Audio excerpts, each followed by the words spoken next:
Morning and welcome to lesson 17. We begin our day just anchored in peace and love by gently closing our eyes down and entering into our inner world. So I invite you now to close your eyes, let your body settle, maybe have a yawn, a yawn or a sigh or something just allows you to release and let go.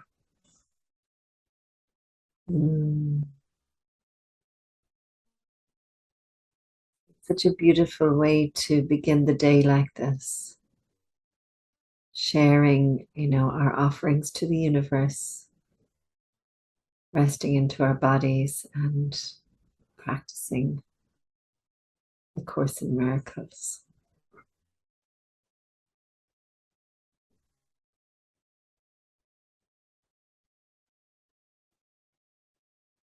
I invite you now to bow your head down towards your heart. We begin this day in gratitude. We open our hearts and we surrender to love. We ask love and light to lead the way through the minutes and the hours of this new day. We welcome joy, fun, and abundant prosperity. We recognize that all encounters are wholesome and that all experiences can be met with a peaceful heart that is anchored in the truth that we are one, that we are love, that we are free. We release these words, and so we let it be. Okay, we're on to our lesson 17. I see no neutral things. So, as you're probably beginning to gather now, everything we see, we give meaning to it. So this idea is another step in the direction of identifying cause and effect as it really operates in the world. You see no neutral things because you have no neutral thoughts. So literally, like we have opinions and judgments on absolutely everything. And don't beat yourself up for it. It's part of our conditioning. It's part of our programming. It's part of what we do. It is always the thought that comes first, despite the temptation to believe that it is the other way around. Okay, so remember that it's always the thought that comes first. This is not the way the world thinks, but you must learn that it is the way you think. So again, this is part of this great undoing. If it were not so, perception would have no cause and would itself be the cause of reality. In view of its highly variable nature, this is hardly likely. In applying today's idea, say to yourself with eyes open, I see no neutral things because I have no neutral thoughts. Then look about you, resting your glance on each thing you note long enough to say, I do not see a neutral blank because my thoughts about blank are not neutral. So for example, I do not see a neutral laptop because my thoughts about laptops are not neutral. I have opinions about laptops. For example, you might say, I do not see a neutral wall because my thoughts about walls are not neutral. I do not see a neutral body because my thoughts about bodies are not neutral. And for me, I think it's particularly important, and for you, to bring in the body, because our body is one of the things we tend to have so many judgments and opinions about. As usual, it is essential to make no distinctions between what you believe to be animate or inanimate, pleasant or unpleasant. Regardless of what you believe, you do not see anything that is really alive or really joyous. That is because you're unaware as yet of any thought that is really true, and therefore really happy. And remember, if you're in any way offended by that statement, that it is the ego that is being offended. It is the thought system that is being offended, by which you are identifying, but is not who you really are. 3 or 4 practice periods are recommended, and no less than 3 are required for maximum benefit, even if you experience resistance. However, if you do, the length of the practice period may be reduced to less than a minute or so than is otherwise recommended. Okay, so we're going to take this into our practice for 1 minute. So I invite you to begin to look around you, and as you notice things, just begin to say, I see no neutral things because my thoughts about blank are not neutral. So away we go for 1 minute.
Okay, when you're ready, gently letting go of the practice. Now, you may be noticing, okay, we're just doing this with things, random things around us. But it's when you really begin to bring the lessons into your life, into your everyday life, that they start to have such an impact. And this morning I woke up, a little bit sad about somebody who is dying. And I, will miss them, and there's going to be an impact on other people, etc., etc. But I have no neutral thoughts about death, because everything I know about death, I have learned, and I have all sorts of judgments around death. And we live in a great mystery, and I don't understand, all of the mystery. I don't have all the puzzle pieces, or I don't know where they fit.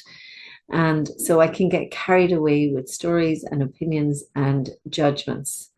However, if I just sit with the feelings as they arise or as they come up, and allow myself, to be sad, I don't battle it, I don't have an opinion on the sadness, then I move through the sadness, because remember that all emotions are energy in motion. So I move through the sadness.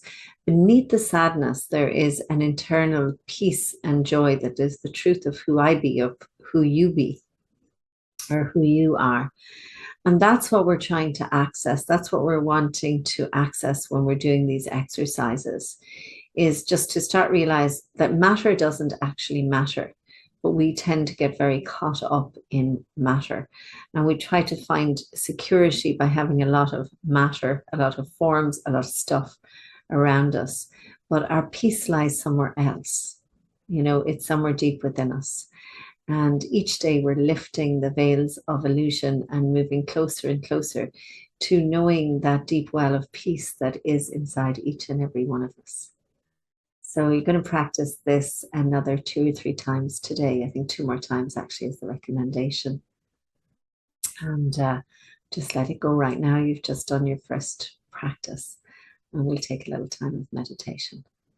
So once more, closing your eyes down and allowing yourself to land into this present, beautiful moment, this precious moment, to be here now. And there's nowhere else you need to be except for right here with your next breath. And then the next breath.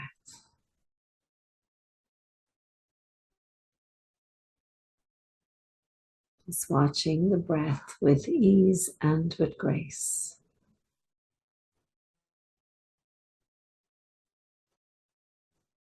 knowing that you are loved, held, sustained, that love is for you and life is for you.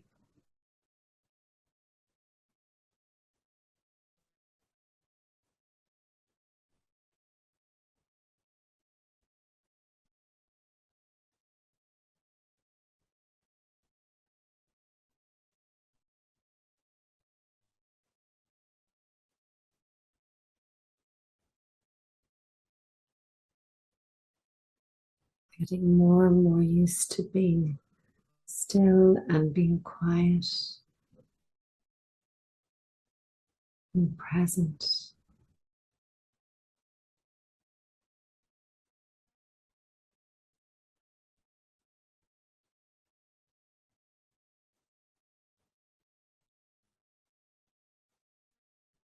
And then gently dropping your chin into your chest, opening your eyes with your gaze downwards. And when you're ready, draw your gaze up into the space. Thank you for joining me for yet another lesson. And I'll see you tomorrow from my heart to yours. Have a great